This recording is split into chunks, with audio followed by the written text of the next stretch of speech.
السلام عليكم ورحمة الله وبركاته.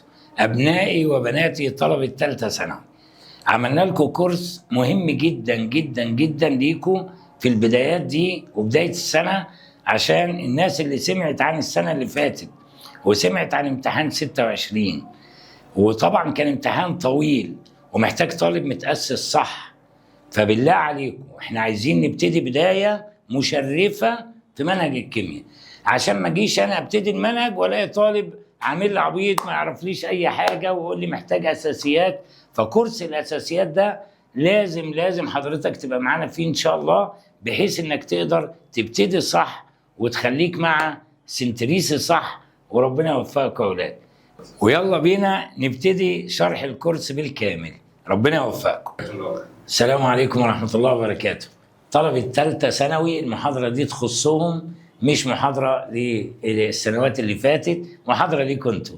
وبإذن الله هنبتدي كده الكورس التأسيسي بتركيب الذرة من أولها، وبعد كده دخولا على الأيون الموجب والسالب، إزاي بنوزع الإلكترونات في المستويات الرئيسية، إزاي أوزع الإلكترونات في المستويات الفرعية، مبدأ البناء التصاعدي، قاعدة هوند، وإيه دخل ده كله بالجدول الدوري الحديث. هنبدأ وبسم الله وصلي على رسول الله صلى الله عليه وسلم. أنا هبتدي بتركيب الذرة. يعني إيه كلمة ذرة؟ وإيه الفرق بينها وبين جزيء وبين أيون؟ واحدة واحدة. لازم تعرف إن أي مادة في الدنيا ربنا سبحانه وتعالى خلقها بتتكون من حاجات أصغر فأصغر فأصغر. فأي مادة كل ما له كتلة وحجم أو يشغل حيز من الفراغ، أي حاجة يا جماعة ليها كتلة مهما كانت صغيرة أسميها مادة. دي المادة. طب أي مادة في الدنيا زي المية، يقول لك المية بتتكون من حاجة أصغر اللي هي الجزيئات، الجزيئات بتتكون من حاجة أصغر اللي هي الذرات. فإحنا نبدأها من الصغير، من أول تركيب الذرة. تركيب الذرة عشان تبقى عارف إن أي ذرة في الدنيا عبارة عن نواة موجبة في مركز الذرة، أدي أول حاجة. وبعدين حواليها تتحرك الإلكترونات السالبة في مستويات الطاقة. طيب النواة الموجبة والإلكترونات السالبة. طيب لو دخلنا جوه النواة الموجبة دي، النواة نكبرها شوية كده يا أولاد، النواة أهي. النواة معروف إن جواها جسيمات موجبة هي البروتونات، وجسيمات أخرى متعادلة هي النيترونات. يبقى بروتونات ونيترونات. يبقى تاني تعتبر الذرة في مضمونها جزئين، جزء في الداخل نواة تدور حواليها الإلكترونات. خش جوه النواة، النواة يبقى جواها بروتونات موجبة ونيترونات متعادلة. يبقى إذن هنا الجسيمات، لما أسألك الجسيمات الموجبة اللي في الذرة هتقول لي بروتونات، الجسيمات المتعادلة النيترونات، أما الجسيمات السالبة في الذرة فهي الإلكترونات. طب مين أتقل يا ترى؟ البروتون، النيترون، الإلكترون. ومين أخفهم؟ طب أخفهم على الإطلاق الإلكترونات. من أصغر الجسيمات الموجودة في الذرة عندنا في المنهج هي الإلكترونات من حيث الكتلة. أما البروتونات والنيترونات فكتلتيهما متقاربة، مش عايزين نحفظ أرقام، كتلة الاثنين قريبة من بعض. أما لو قارناهم بالإلكترونات فهي أخفهم وأقلهم كتلة الإلكترونات السالبة. يبقى من الجسيمات التي يمكن إهمال كتلتها في الذرة؟ تاني، الجسيمات التي يمكن إهمال كتلتها في الذرة هتقول لي الإلكترونات. أما تهمل شحنة النيترونات. ليه تهمل شحنة النيترونات؟ لأنها متعادلة، والمتعادل يهمل شحنته. طيب يبقى أنا هنا الخلاصة إن الذرة بتتكون من معايا كده أهو، الذرة من نواة موجبة الشحنة يدور حولها جسيمات أصغر اسمها الإلكترونات سالبة. طيب بالنسبة للنواة في مركز الذرة فيها معظم كتلة الذرة، وفيها نوعين من الجسيمات، قلنا نيترونات وبروتونات. ده منظر بسيط أو مبسط شوية كده لتركيب الذرة. ان البروتونات والنيوترونات هنا والالكترونات شكل مبسط يبين لك ان حول النواه. طيب ده كده تركيب الذره. وهتلاحظوا ان اهم حاجه بنلفت النظر ليها واللي هيبقى ليها اثر كبير قوي في التوزيع الالكتروني، حتى اسمه التوزيع الالكتروني، هي الالكترونات السالبه. الالكترونات السالبه عرفنا انها من اخف الجسيمات الموجوده. طب انا لما اجي اي عنصر في الدنيا وليكن الصوديوم واي رمز عنصر، اعرف ان حرف كابيتال والتاني سمول. المبادئ دي يا جماعه ما تستخفش بيها ابدا والله، لحد ما بنوصل ثالثه ثانوي وبعض الطلبه للاسف بتكتب رموز غلط، فيا ريت نبقى مركزين فيها كده. ده رمز عنصر الصوديوم.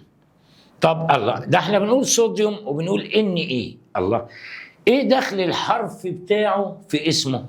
معظم حروف العناصر هي حروف لاتينيه الاصل، لذلك هذا العنصر باسمه باللاتيني النبيوم او اللي هو الصوديوم، ولكن بناخد حرف او اتنين للعنصر من الاسم اللاتيني غالبا.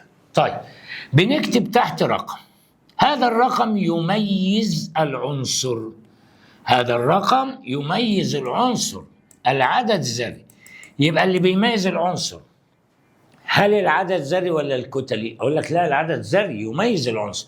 يعني العنصر اللي عدد ذري 11 الوحيد في الدنيا هو الصوديوم.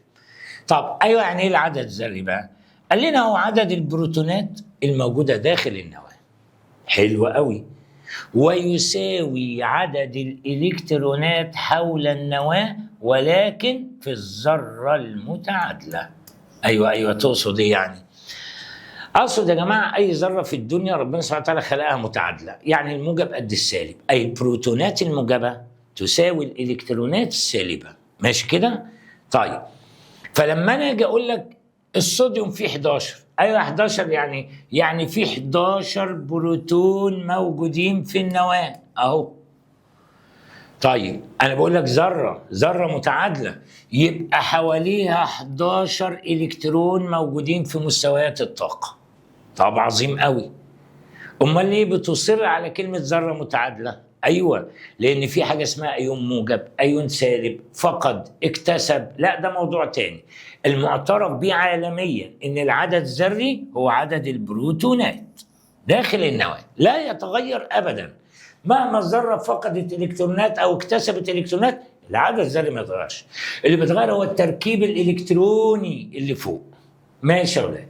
طيب ايه تاني؟ فوق يوجد العدد الكتلي 23. يبقى 23 دي العدد الكتلي لأحد نظائر الصوديوم. ايوه يعني ايه نظيره؟ مختلفين في العدد الكتلي، سيبك من النظائر، ولكن اللي بيميز العنصر هو عدد الذري وليس عدد الكتل. طيب يعني ايه العدد الكتلي؟ قال لك العدد الكتلي ده هو او بنسميه احيانا الكتله الذريه. العدد الكتلي هو مجموع عدد البروتونات والنيترونات داخل النواه. البروتونات والنيترونات داخل النواه. ايوه يعني تقصد ايه؟ اقصد ان ال 23 دي تمثل البروتونات والنيترونات. طب اذا كنت حضرتك قلت لي ان 11 دي هي البروتونات، يبقى ال 23 ناقص 11 انا بطرح بروتونات ونيترونات ناقص البروتونات بس، يبقى الفرق بينهم هو النيترونات. يعني عايز اقول ان النواه هنا فيها 12 نيترون. يبقى ذرة الصوديوم نواتها فيها 11 بروتون 12 نيترون، وحوالين الذرة 11 الكترون اللي بيتوزعوا 2 8 1، ودي هنجيلها بعد شويه. لكن احنا نقصد ايه؟ ان في 12 نيترون و11 بروتون موجودين في نواه ذره الصوديوم. طيب لو فهمتني في دي تقدر بقى حضرتك كده تجاوب معايا يا ريت. ان عنصر زي الكربون 6 14 عايز منك بقى العدد الذري كام؟ هتقول لي 6. العدد الكتلي 14. طب نواة الكربون قول لي فيها كم بروتون؟ البروتونات 6، النيترونات النيترونات. اطرح 14 ناقص 6 8 نيترونات. طيب حوالين ذرة الكربون اوزع الالكترونات. طب هل اوزع 14 ولا 6؟ قول لي لا، ده العدد الذري في الذرة المتعادلة يبقى يتوزع في مستويات الطاقة 6 الكترونات بس. يبقى انا اقدر كده يا اولاد اعرف العدد الذري والكتل لاي عنصر اديهولك. ماشي؟ تقدر تطلع لي منه عدد الالكترونات والبروتونات والنيترونات. طب العدد الكتل قلنا مجموع عدد البروتونات والنيترونات. تمام؟ العدد الذري عدد البروتونات الموجبة داخل النواة ويساوي عدد الالكترونات السالبة حول النواة. بص بص بص في الذرة المتعادلة قبل ما تفقد ولا تكتسب. طيب بقول لك اوعى تنسى، ما اقدرش اعتبر العدد الذري ابدا هو عدد الالكترونات بس في جميع الحالات، لا ده في الذره المتعادله، لان الذره لما تفقد او تكتسب هيتغير الالكترونات طبعا. بس العدد الذري اللي هو عدد البروتونات ما يتغيرش ابدا داخل النواه، اللي يتغير هو الالكترونات. اسالك ليه الذره متعادله؟ هتقول لي الذره متعادله اصل البروتونات الموجبه قد بالظبط الالكترونات السالبه. طب النواه مركز الكتله ليه؟ ايوه لان الالكترونات قلنا كتلتها ضئيله جدا اذا قورنت بالبروتونات والنيترونات. مين اللي بيحدد هويه العنصر او نوع العنصر؟ عدده الذري. يبقى اقرا معايا كده ببساطه، العدد الذري العدد الذري هو اللي بيحدد هويه العنصر. ماشي كده؟ نبدا بقى الجد. بسم الله. ايه الفرق بين كلمه ايون موجب وايون سالب؟ الايون الموجب والايون السالب هي الذره اصلا، معلش يعني ما هي في حالها ومتعادله والموجب قد السالب. ايه اللي يجبرها يا جماعه على ان هي تحول لايون موجب او ايون سالب؟ هي اثناء التفاعل الكيميائي. ايوه تقصد ايه؟ اقصد ان اثناء التفاعل الكيميائي العنصر دائما بيتفاعل عشان يصل الى ما يسمى الكلمه اللي هنستخدمها كتير قوي قوي قوي قوي، الايه؟ الاستقرار. يا جماعه امنيه العنصر هو الوصول الى حالات الاستقرار. بمعنى ان الصوديوم زمان اتعلمت ان هو عدد ذري 11 2 8 1. نفسه منه عينه يفقد الكترون. ليه؟ قال لك اما يفقد الكترون يبقى المستوى الرئيسي الاخير مكتمل، ده بيخليه مستقر. الكلور 2 8 7 ناقصه الكترون ويستقر. يبقى الصوديوم من ناحيه نفسه ومنع عينه يفقد الكترون، والكلور 17 2 8 7 نفسه ومنع عينه يكتسب الكترون. ايوه ليه؟ قال لك عشان حاله الاستقرار دي هي التشبه باقرب غاز خامل. اقرب غاز خامل يبقى العنصر كده وصل الى اعلى حالات الاستقرار. يبقى العنصر يا جماعه يميل الى الاستقرار في جميع حالاته. بمعنى هدخله في تفاعل، قال لك بس يا يفقد يا يكتسب يا يشارك، المهم يصل الى حالات الايه بقى؟ الاستقرار. واعلى حالات الاستقرار انه يتشبه باقرب غاز خامل. فعندنا هنا الصوديوم مثلا 2 8 1 نفسه ومنع عينه يفقد الكترون. الكلور نفسه ومنع عينه يكتسب الكترون. اذا لما تفاعل الصوديوم مع الكلور تحت شروط معينه يبدا الصوديوم في فقد الكترون والكلور يكتسب الالكترون.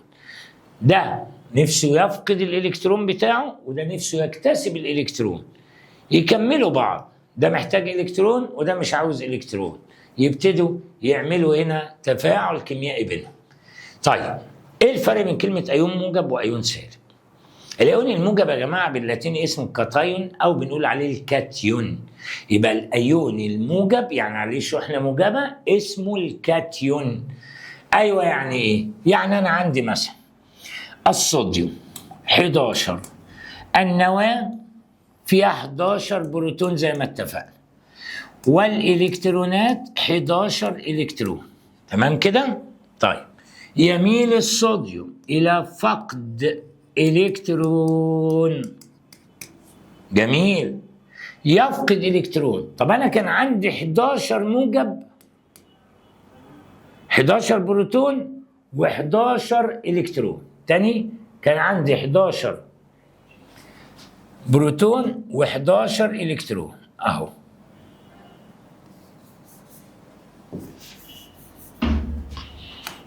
حداشر بروتون 11 الكترون. ماشي. طيب ال11 بروتون وال11 الكترون دول بقول كده الذره متعادله. لما يفقد الكترون ال11 بروتون الموجب زي ما هم، عشان كده بنقول لك لما يفقد العدد الذري ما بيتغيرش. اما الالكترونات فبدل ما كانت 11 اصبحت 10. من 8 تفوق البروتونات الموجبة، تفوقت على الإلكترونات السالبة. علشان كده بنقول تحولت ذرة الصوديوم المتعادلة إلى أيون موجب. يبقى الأيون الموجب يا أولاد، بالله عليك ركز بقى معايا كده في الحتة دي أوي عشان دي محتاجينها جدا بعد كده.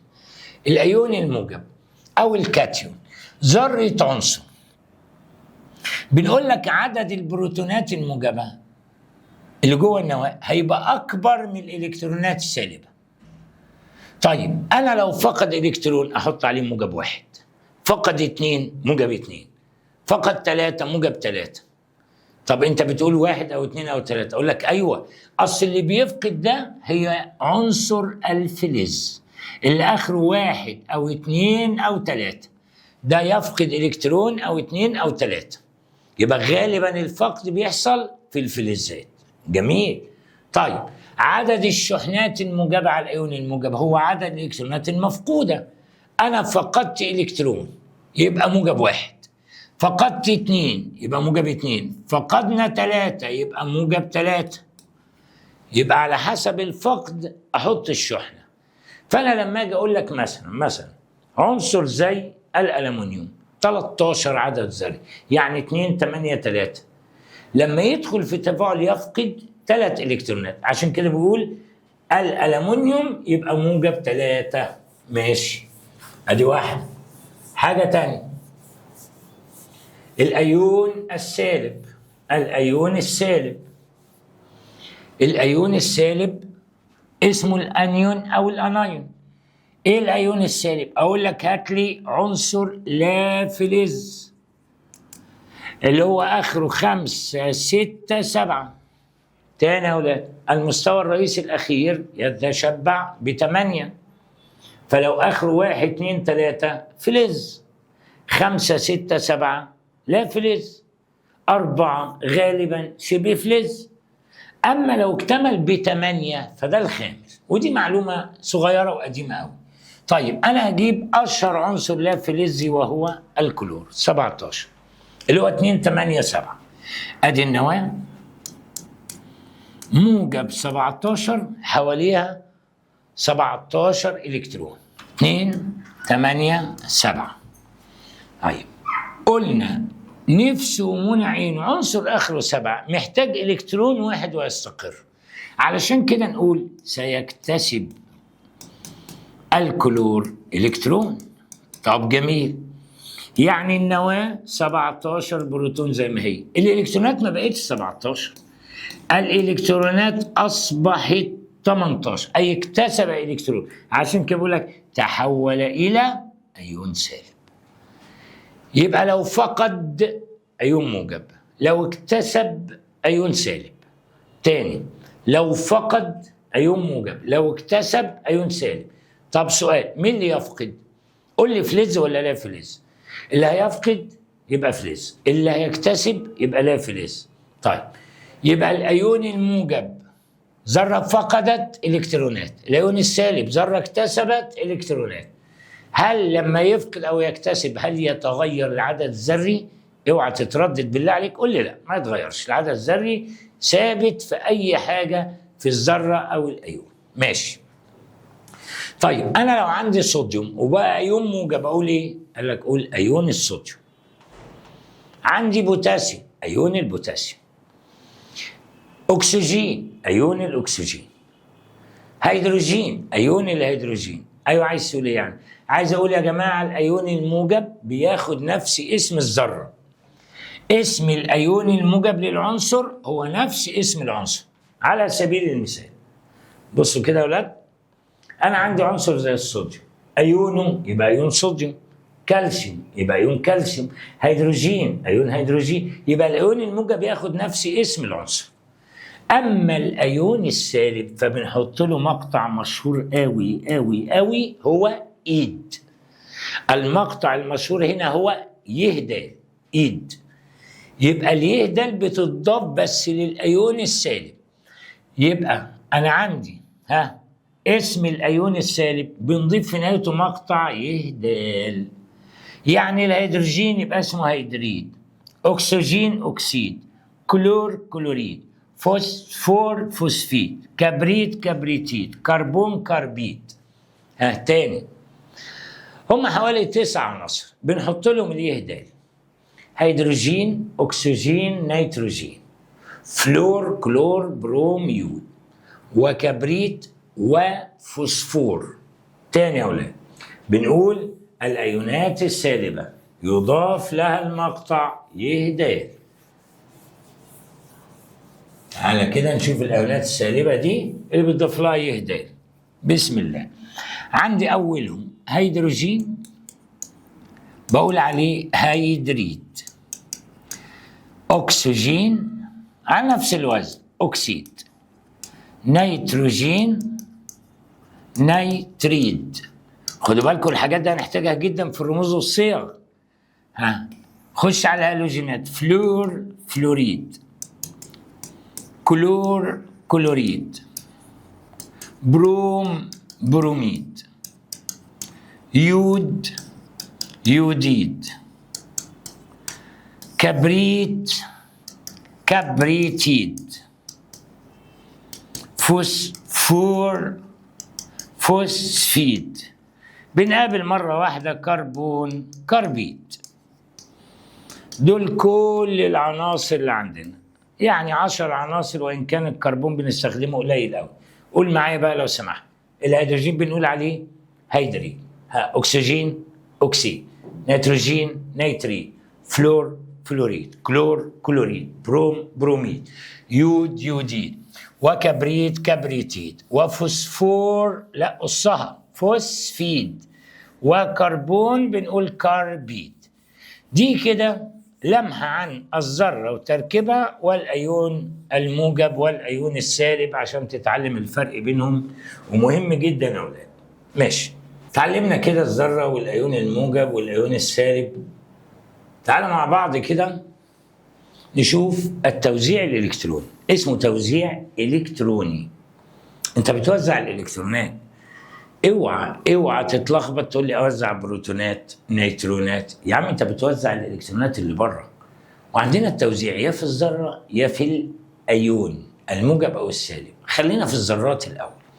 زمان يا اولاد كنت لما بتوزع الالكترونات في اعدادي بتوزعها مستويات رئيسيه، واقصى عدد للمستويات الرئيسيه كان 7 مستويات.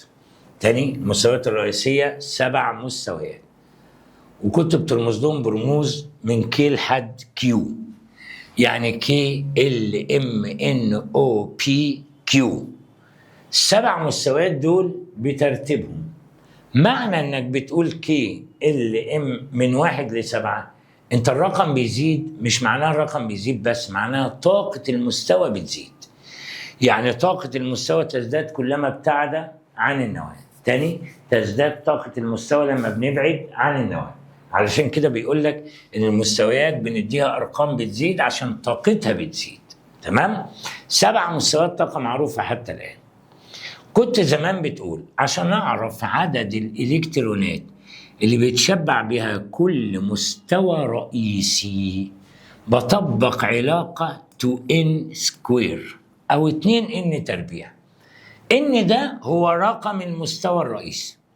يعني عايز مثلا الالكترونات اللي بتشبع بها المستوى الرئيسي كي، فكنا بنقول والله شيل الان دي واكتب 1، يعني 2 في 1 تربيع. 2 في 1 تربيع يبقى المستوى الرئيسي الاول بيتشبع ب2 الكترون. المستوى الرئيسي الثاني 2 في 2 تربيع، 2 في 4 8 الكترونات. المستوى الرئيسي الثالث 2 في 3 تربيع 18 إلكترون. المستوى الرئيسي الرابع 2 في 4 تربيع ب 32 إلكترون، ولا تنطبق هذه القاعدة من بعد الرابع. وكنت بتقول كده على طول، ليه يا عم؟ قال لك عشان والله لو زاد أي مستوى رئيسي عن 32 تبقى الذرة غير مستقرة. يبقى أقصى حاجة يا أولاد المستوى الرئيسي الرابع يتشبع ب 32. طيب جميل قوي.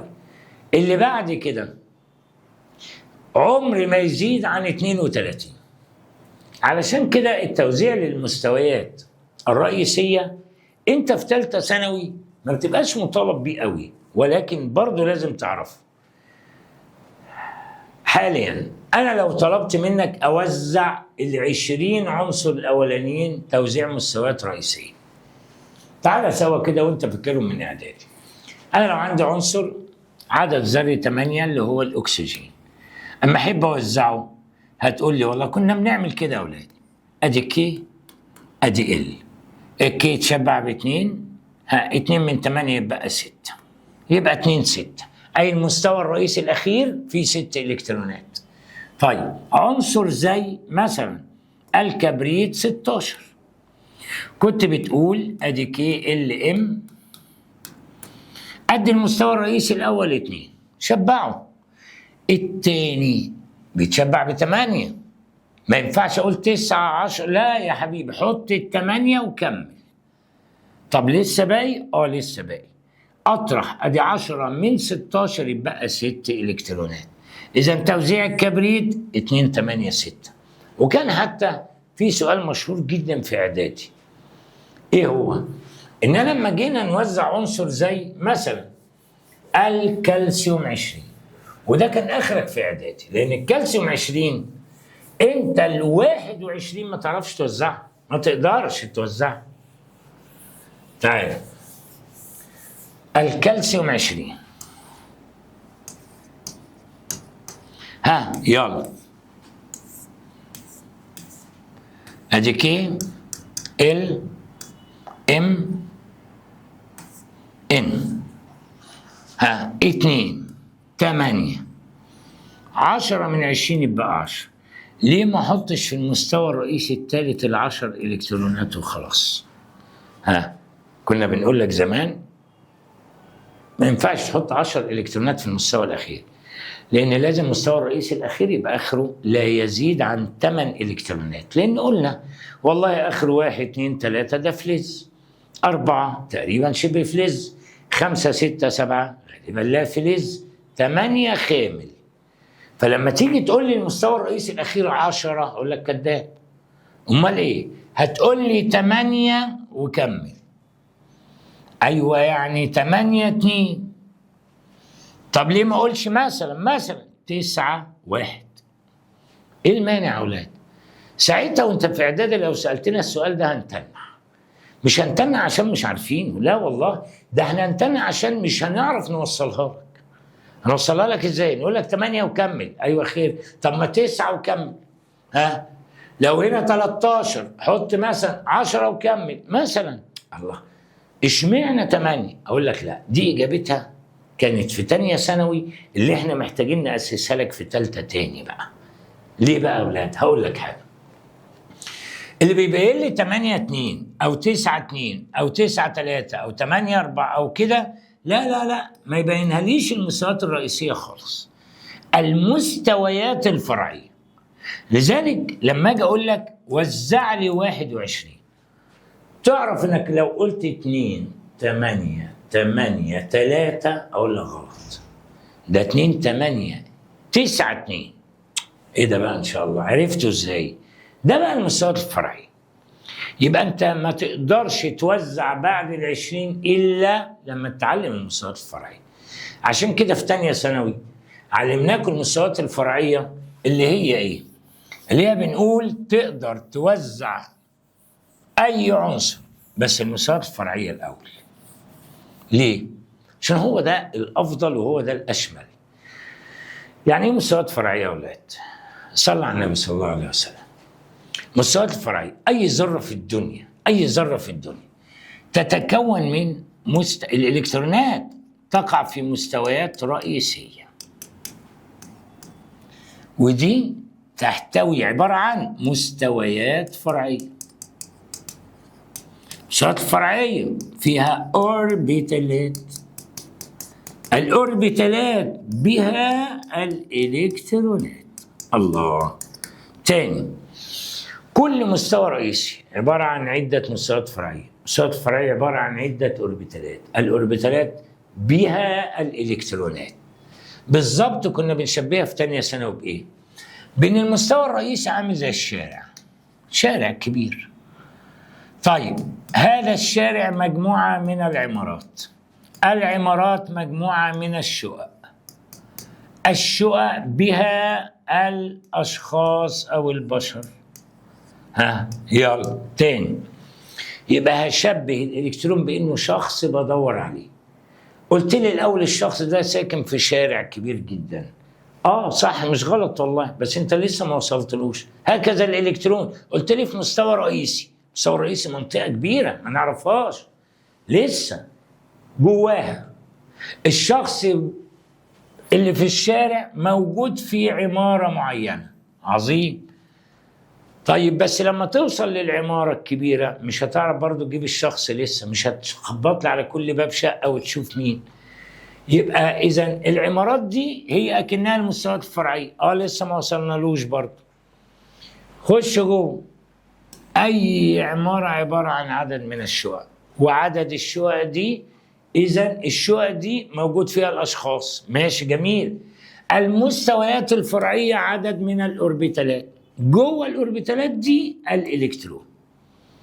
تاني، يبقى أي إلكترون موجود في مستوى رئيسي، كلمة غير دقيقة، مستوى فرعي جوه الرئيسي، لسه في أوربيتال في الفرعي في الرئيسي.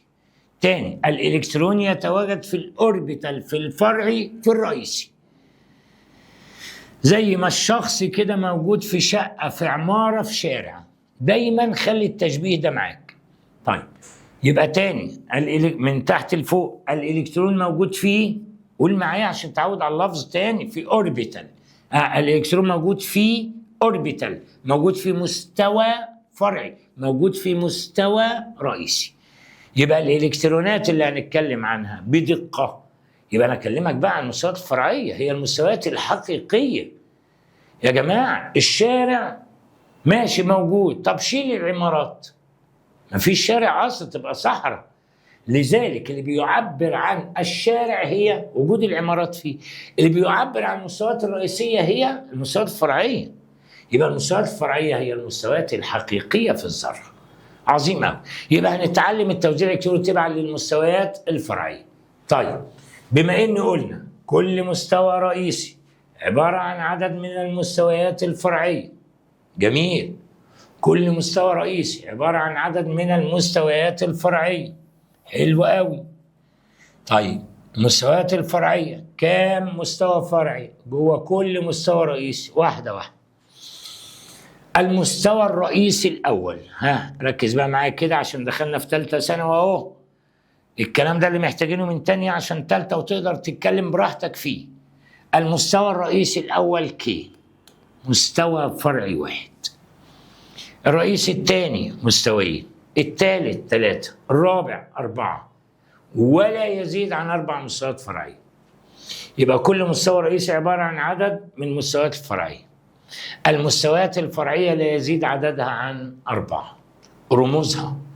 رموزها هي اس وبي، رموز سمول، ودي واف. تاني يا أولاد، اس بي دي اف، 4 مستويات فرعية. لما أقول لك المستوى الرئيسي الرابع يبقى فيه كم مستوى فرعي؟ تقول لي 4. اس بي دي اف، لاحظ أنا بقول لهم إيه؟ أقل واحد اس بي، أعلى واحد الاف. طيب المستويات الفرعية ال4 عشان في المستوى الرئيسي الرابع. طب الثالث قلنا لا، الثالث 3، اس وبي ودي. طب المستوى الرئيسي الثاني لا، 2، اس وبي، والأول اس بس. يبقى المستوى الرئيسي الأول هو عبارة عن مستوى فرعي واحد هو اس، لكن بنقول يا اولاد 1 اس.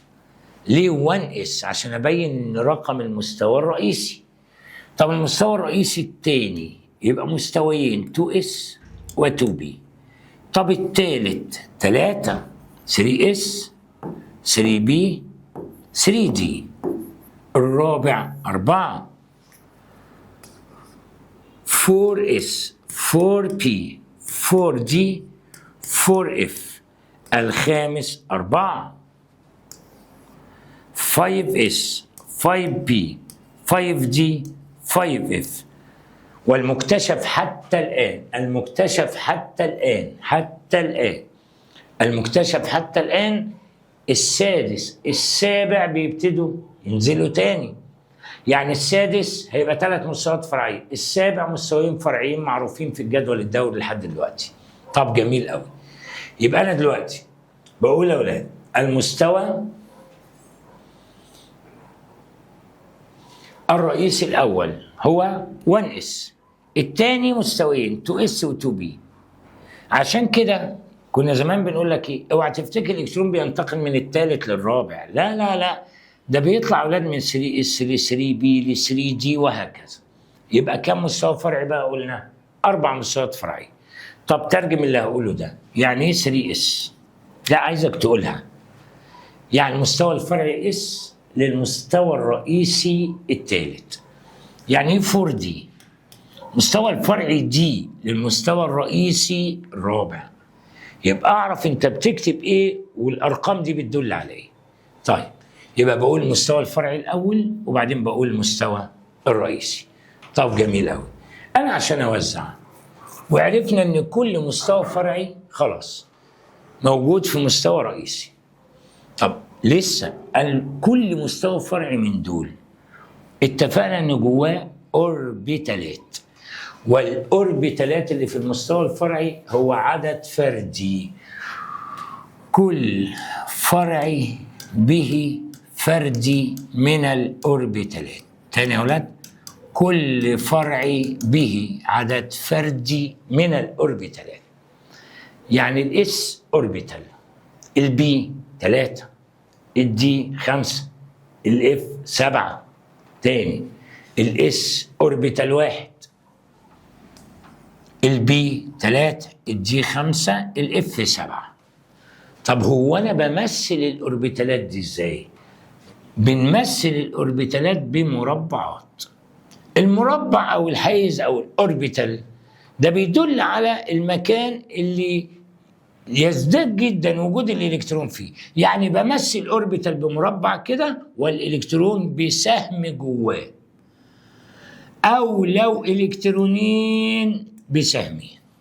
تاني الاوربيتال مربع، يعني الاس اوربيتال يبقى مربع واحد. طب البي 3 اوربيتالات ارسمهم 3 مربعات. طب عايز حد جدع بقى يقول لي انا رسمت البي 3 مربعات كده صح؟ ليه ما ارسمش البي 3 مربعات كده؟ كده. ليه المربعات جنب بعض مش عاملين سلم كده؟ اصل في قاعده بتقول ان اوربيتالات المستوى الفرعي الواحد متساويه في الطاقه. اوربيتالات المستوى الفرعي الواحد زي بعض في الطاقه، فارسمهم جنب بعض. طيب الدي والاف، الدي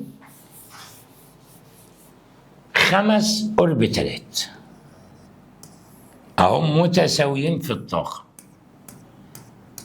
الاف 7 اوربيتالات متساويين في الطاقه. 5 7. تاني يا اولاد، كل مستوى فرعي به عدد فردي من الاوربيتالات. اس، قول معايا بقى، اس اوربيتال، بي 3، دي 5، الاف 7. يبقى كل مستوى فرعي فيه عدد فردي من الاوربيتالات. اخر حاجه بنقولها في الاوربيتالات ان كل اوربيتال يتشبع ب2 الكترون. تاني، كل اوربيتال يتشبع ب2 الكترون. يعني اي اوربيتال انت اي مربع من دول ما يزيدش عدد الالكترونات فيه عن 2. ممكن يبقى فيه الكترون بس ما يزيدش عن 2. يبقى كل اوربيتال يتشبع ب2 الكترون. علشان كده اقول لك ايه؟ بص يا اولاد، المستوى الفرعي اس اوربيتال يبقى يتشبع ب2. مستوى الفرعي بي 3 اوربيتالات يبقى يتشبع ب6. الدي 5 يتشبع ب10. الاف 7 يتشبع ب14 الكترون. تاني، الاس اوربيتال يبقى يتشبع ب2. بي 3 اوربيتالات يتشبع ب6. دي 5 اوربيتالات يتشبع ب10. اف 7 اوربيتالات يتشبع ب14 الكترون. الله. إذا ما معنى كتابتنا لهذه الرموز؟ يا ريت حضرتك تقول لي يعني ايه 3S2 يعني ايه؟ عايز اترجم الحاجات دي لحاجه مفهومه. بص اقولها ازاي؟ المستوى الفرعي اس للمستوى الرئيسي الثالث يتشبع ب2 الكترون. المستوى الفرعي بي للمستوى الرئيسي الرابع يتشبع ب6 الكترونات. قول بقى معايا. المستوى الفرعي دي للمستوى الرئيسي الخامس يتشبع ب10 الكترونات. قول دي بقى لوحدك. المستوى الفرعي اف للمستوى الرئيسي الرابع يتشبع ب14. طب تعالى اوقعك بقى. بص 4P4. تعرف تقول لي يعني ايه؟ قول كده. المستوى الفرعي بي للمستوى الرئيسي الرابع يتشبع غلط. ليه يتشبع غلط؟ اصله بيتشبع ب6، لكن اقدر اقول يحتوي على 4. يحتوي على 4 الكترونات. ما تقولش يتشبع لان التشبع دي يعني جاب اخر. ماشي؟ يبقى يحتوي على 4 الكترونات. طبعا زي. يبقى من هنا يا اولاد اقدر اقول ان التوزيع الالكتروني احنا عرفنا ان المستوى الرئيسي فيه مستويات فرعيه، المستويات الفرعيه فيها اوربيتالات، الاوربيتالات فيها الالكترونات. طب ازاي اقدر اوزع الالكترونات بس في المستويات الفرعيه؟ اقول لك تعالى حبيبي. المستويات الرئيسيه معروفه. هل المستويات الفرعيه اقول 1S اعلى 2S اعلى 2B؟ لا. عمل لنا حاجه اسمها مبدأ البناء التصاعدي. بيقول لنا يا جماعه املوا المستويات الفرعيه الاقل في الطاقه ثم الاعلى. املى الاقل ثم الاعلى. طيب زي ما كنت بتعمل في الرئيسيه، يعني انت بتملى كي بعدين ال ام وهكذا. فاملى الفرعيه الاقل ثم الاعلى.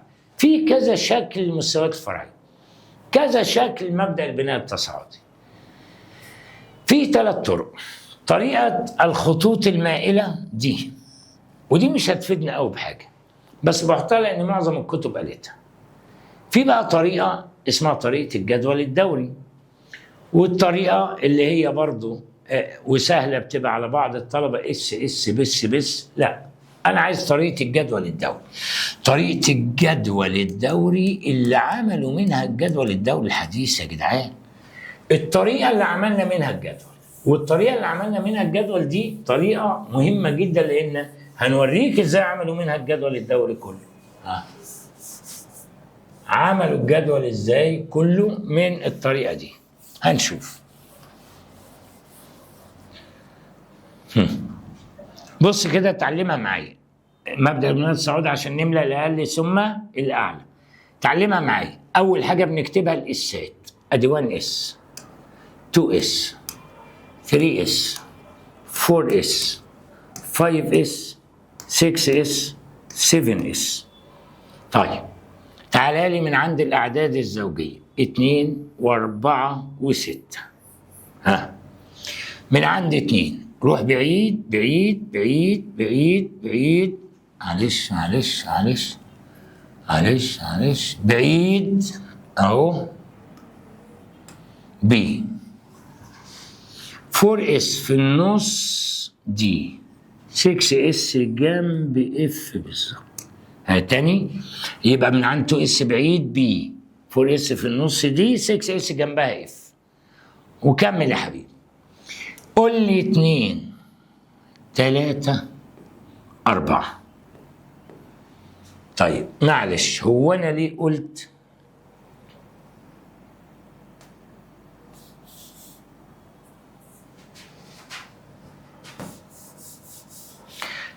يا اولاد هنا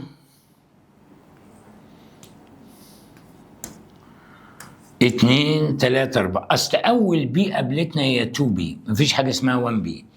اول دي 3 دي، اول اف 4 اف. طيب كمل بقى البيبيهات بتاعتك، يعني 3 بي 4 بي 5 بي 6 بي 7 بي. كمل الديديهات 4 دي 5 دي 6 دي. الافات 5 اف، وهو المعروف حتى الان يا جماعه ما عندناش اصلا 6 اف و7 اف ولا 7 دي، خلينا مع الموجود حتى الان. ها، يبقى اول مستوى ملاه هتبقى كده 1 اس. قول معايا الثاني 2 اس، ها 2 بي 3 اس 3 بي 4 اس 3 دي 4. لاحظ 4 اس، يعني ده الرئيس الرابع يا جدعان، بيتملي قبل 3 دي الثالث. ايوه، مبدا البناء الصعودي قال لنا كده، وده الصح، وليه طريقه كانت في ثانيه مش عاوزينها في ثالثه، مش عاوزينها في ثالثه دلوقتي.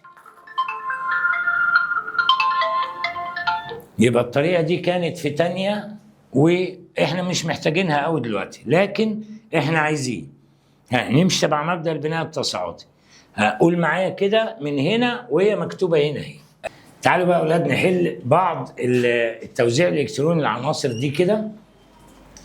انا عندي هنا بيقول لك سي 6، الكربون عدد الذري 6. عايز اوزع بس تبع المستويات الفرعيه. نقولها تاني كده بسرعه مع بعض.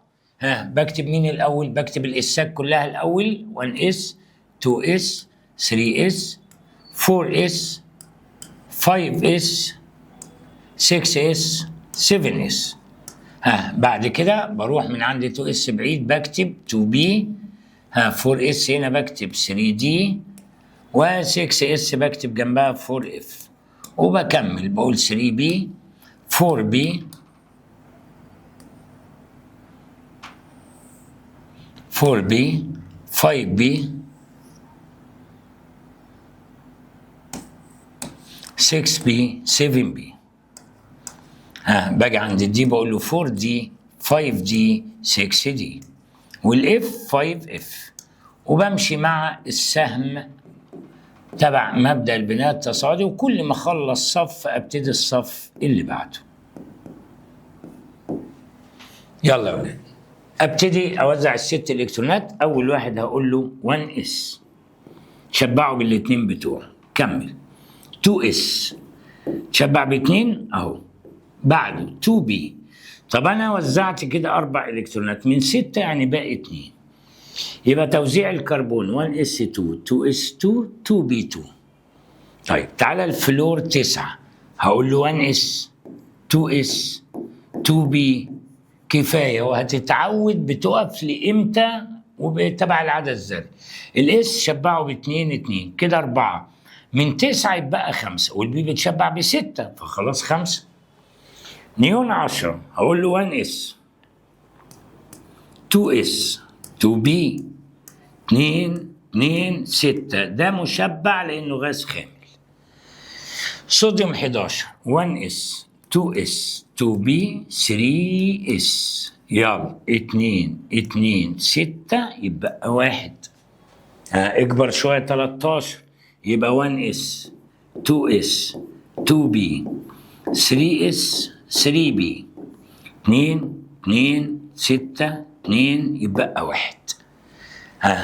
فوسفور 15 ادي 1 اس 2 اس 2 بي 3 اس 3 بي، ادي 2 2 6 كده 10 12 و3 15. لاحظوا يا اولاد لما العدد الذري بيزيد انت بتوزع اكتر مستويات فرعيه، فبنتعلم طريقه اسهل بتلخص المستويات الفرعيه، اسمها التوزيع لاقرب غاز خامل. توزيع لأقرب غاز خامل احنا بنستفاد منه في حاجتين مهمين جدا. أول حاجة منهم بتلخص مستويات ما بتكتبهاش، أدي واحدة اللي هي المستويات المكتملة. 2، أنت بتحتاج دايما إلكترونات المستوى الرئيسي الأخير عشان هي اللي بتدخل في التفاعلات الكيميائية، وهي الفقد والاكتساب والمشاركة وكله. تاني، التوزيع لأقرب غاز خامل ده بيعلمنا حاجات مهمة جدا. أولها هي ألخص مستويات. تاني حاجة إن أنا بتعلم إن المستويات الرئيسية الأخيرة هي اللي بتخدمني في التوزيع. علشان كده بنقول لك أنا لو عايز أوزع أي عنصر بس الأقرب غاز خامل بنعمل إيه؟ هقول لك حاجة. المستويات 1S 2S 2B قصدي 3S 3 4S 5S 6S 7S. تعالى قلنا 2B، معلش لازم اكتبهم تاني كده عشان تعود عليهم. 3D 4F ادي 5F ادي 4D 5D 6D هنا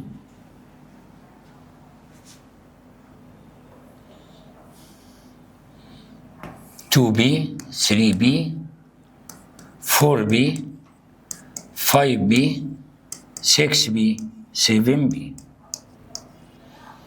أقرب غاز خامل احنا عندنا الغازات الخاملة 6 لازم زي اسمك زي ما بنقول كده.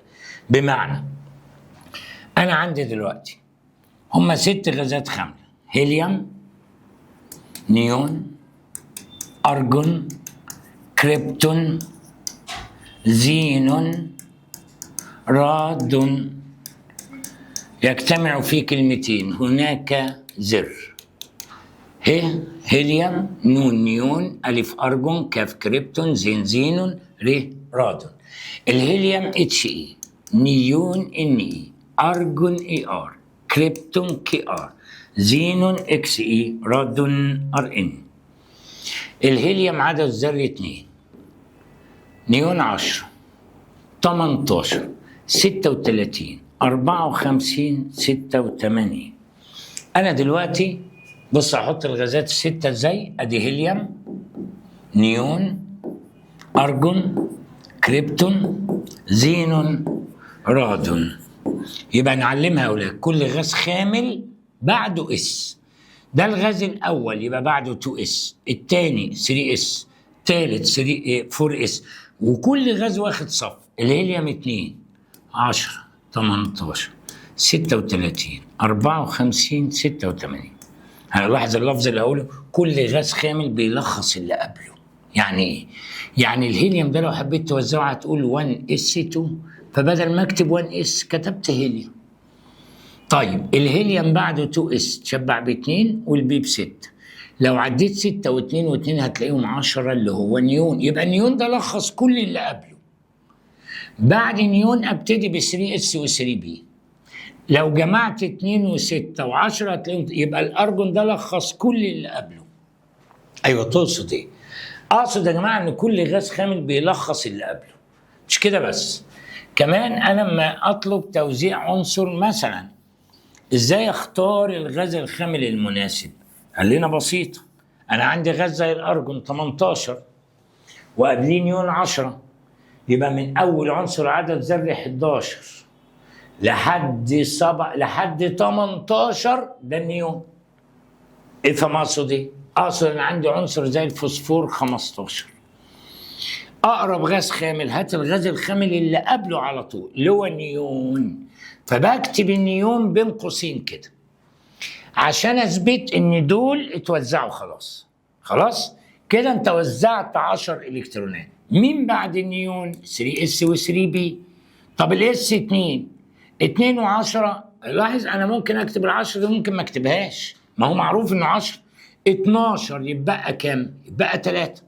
التوزيع الالكتروني لاقرب غاز خامل بيوفر مستويات. طب تعالى كده افرض انا عايز عنصر عدد ذري 20 الكالسيوم. اقول لك بسيط، اقرب غاز خامل اللي قبله ارجون 18، بعد الارجون 4 اس و18 و2 20. خلص بدل ما تكافح 1 اس 2 اس 2 بي، لا، هات عنصر اكبر شويه، زي مثلا لو قلنا الزركونيوم زد ار 40. بدل ما تكافح اقول لك لا، تعالى حبيبي، كريبتون 36 اهو. مين بعد كريبتون؟ روح هنا، ده الرابع، هتلاقي 5 اس، 5 اس و4 دي.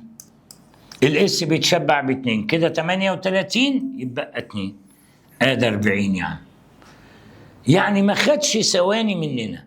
اذا اقدر اعرف الغاز الخامل على حسب العدد الذري للعنصر، واختار الغاز الخامل اللي قبل او اللي اقل من العدد الذري للعنصر على طول. ادي واحده. كمان بنتعلم حاجه مهمه جدا جدا جدا، ايه هي؟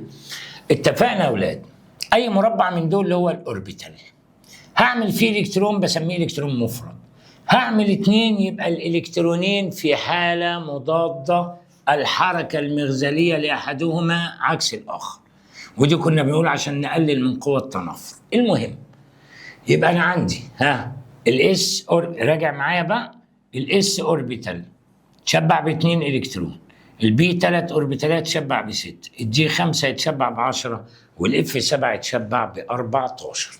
طبعا زي كمان انا عايز اوزع الالكترونات لاي عنصر بس برسم اوربيتالات المستويات بتاعته. افهم اقصد ايه كده؟ يعني مثلا الالومنيوم 13 عايز اوزعه الاول مستويات فرعيه من الاول خالص، 1s 2s 2b 3s 3b 2 2 6 كده 10 12 13. افرض عايز ارسم الاوربيتالات، اقول لك بسيط، الاس اوربيتال واحد اهو في الكترونين، ده 1s 2s اهو في 2 2b، البي 3 اوربيتالات في 6 بعد 2b 3s اهو في 2 بعد 3b 3 اوربيتالات ولكن فيهم الكترون واحد بس مفرد. اوعوا تنسوا يا اولاد، انا لو عندي 3 اوربيتالات كده فيهم الكترون برسمه مفرد 2 3. طيب زادوا عن 3 ابتدي اعمل حاجه اسمها الازدواج. الازدواج يعني ايه؟ يعني هرسم حاله الازدواج اهو، كده 4 الكترونات، كده 5 الكترونات، كده 6 الكترونات، واسمها تشبع او اكتمل. ده اسمه التوزيع لاقرب غاز خامل. لذلك بنقول لك بص يا اولاد، ادي الغازات الخامله: هيليوم، نيون، ارجون، كريبتون، زينون، رادون، 2 10 18 36 54 86. بص بقى، اقرب غاز خامل الهيليوم، يبقى الاعداد الذريه من 3 ل 10. عنده عنصر عدد ذري 4، اقرب غاز خامل هو الهيليوم. بس ما بنلجاش الهيليوم قوي لانه ما بيلخصش كتير، ولا ده بيلخص مستوى واحد فرع اللي هو 1 اس. فبتفيدنا التوزيع ده من اللي هي الاعداد الذريه الكبيره. طيب ده كده احنا بفضل الله كلمنا لحد التوزيع لاقرب غاز خامل. هنقف عند الحالات الشاذه لاشهر غاز خامل. يبقى انا كده خدنا بفضل الله تركيب الذره، وايه الفرق بين ذره وايون، موجب وايون سالب، وكمان بدانا نوزع الالكترونات في مستويات رئيسيه وفي مستويات فرعيه، وبدانا نتعلم رسم الاوربيتالات. ده كده بنقول عليه اللي هو كاول اساس للكورس بتاعنا لثالثه ثانوي ان شاء الله. ربنا يوفقكم، وباذن الله المحاضرات الجايه بنكمل الكورس ده التاسيسي لثالثه. ربنا معاكم واشوفكم على خير. السلام عليكم ورحمه الله وبركاته.